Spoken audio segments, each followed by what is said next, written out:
when I was doing all this JRE stuff, I thought maybe we should have some maintenance documentation. Maybe for normally, if you do some maintenance during the for the installer repository, it would usually cover typical tasks like you would switch to a new major JDK release, or you would update an existing JDK or JRE and things like that.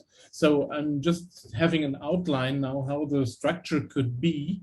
And the major thing I would like to show is how I would try to address the several tasks which need to be done and make it as easy as possible for a maintainer to do their job, and on the other hand for a reviewer to check if the changes were properly applied. And of course, some of the parts or some of these things should be automated in the future, or I think they should be automated. And but for the first thing, I would do it manually, write some documentation with different tasks which need to be done, and write down how I would update these manually. And then this could be a starting point for automation from my point of view, but I'm interested into your feedback and what you think about it. And now I would switch to the IDE. So it's just an outline. It's not by far not complete. It's just an idea how I would address the maintenance documentation thing. And so we can switch to IntelliJ here, and hopefully this is readable for you. Is it large enough? Can you read that? Yeah, that's better. Okay, so on the left-hand side, we do have the documentation in Asciidoc, and on the right-hand side, it's a preview as it's shown in IntelliJ. And yeah, you can also see I have some table of contents over here so that I can easily navigate. And what I wanted to show is, for instance, if we do some change to the change log. So usually when you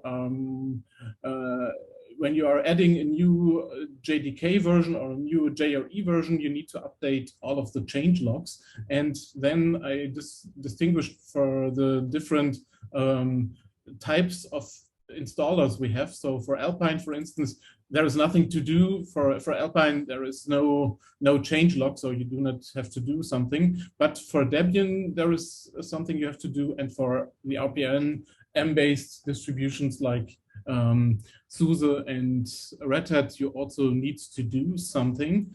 And yeah, then I have some questions. We could discuss them maybe later or next week. It's not that important. But for each changelog, I tried to show some entry, how it should look like. Yeah, with the for instance, with the major Java version, which is covered, the full version string, which is covered, the timestamp, and maybe some other things which need to be covered.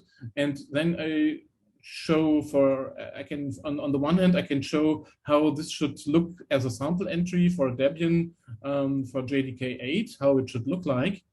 And then I can embed in the so we switch to the left-hand side.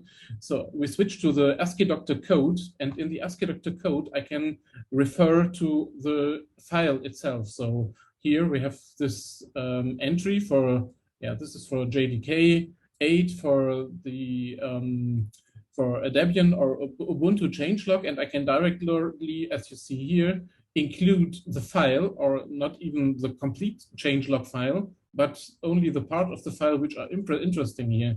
So the changelog entry, which is new, or which is the latest one, is covered by lines 1 to 5. So I can embed into the documentation the part of the real file. So so we have some interwoven, yeah, documentation and code. And in IntelliJ, for instance, I could also easily switch to the file. I can just press Command B, and then the file opens, and I can check in the file whether it's correct, or I can do the change, apply the change to the file here directly, or add a new entry here if it's necessary. Of course, as I said, this is something I would like to automate in the future, but as long as we do it manually, it would be very easy that you can simply jump from the documentation to the respective code. So you see, we have this entry for JRE8, for JDK8, for JRE8, for JDK11, for JRE11, etc. So we have the same entry for each of these versions, and you could simply jump there and apply the necessary changes to the changelog. And yeah, the same could be made for if we go for, or if we look into the RPM changelogs. I will do it over here. In RPM, it looks slightly different. The entry is different from the Debian entry, but we could do the same and check and jump to the respective entries for an RPM version. In here we have the also an include of the RPM spec file, and the RPM spec file in itself is a little bit longer, so we can make use of another feature of Asciidoc. We can use so-called tags and then refer to this respective section of the file. So we could also jump to the spec file directly. And now you see here, it's the same, the changelog section of the spec file. So it's only part of the overall file. And here I have set, this is the start of the section and this is the end of the section. And we can only see these two lines in the documentation.